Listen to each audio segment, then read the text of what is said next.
यहाँ law and order नाम की चीज नहीं है। कोई आदमी अपने को सुरक्षित नहीं महसूस करता। मैं कहना चाहता हूँ डंके की चोट पे, ये अपने को किंग जोंग की तरह काम कर रही हैं। ঝাড়খণ্ডে বিজেপি সরকারে এলেই পশ্চিমবঙ্গে অনুপ্রবেশ বন্ধ হবে, আর পশ্চিমবঙ্গ বিজেপি ক্ষমতায় এলে এ রাজ্য থেকে অনুপ্রবেশকারীদের বের করে দেওয়া হবে। কলকাতায় এসে এমনই দাবি করেছেন কেন্দ্রীয় মন্ত্রী গিরিরাজ সিং।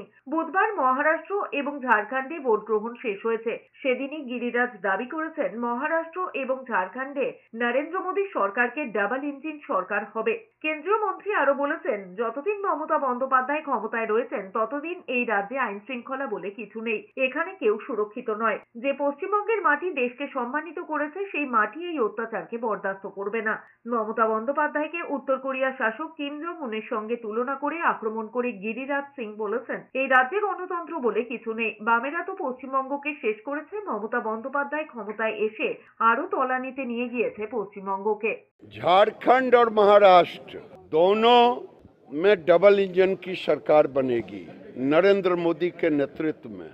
मुझे पूरा विश्वास है कि अब जब सरकार बनेगी तो झारखंड में बंगाल के रास्ते से जो घुसपैठिए जा रहे हैं उस पर रोक लगाऊंगा, और जब बंगाल में भी सरकार बनेगी सारे घुसपैठिए को निकालूंगा।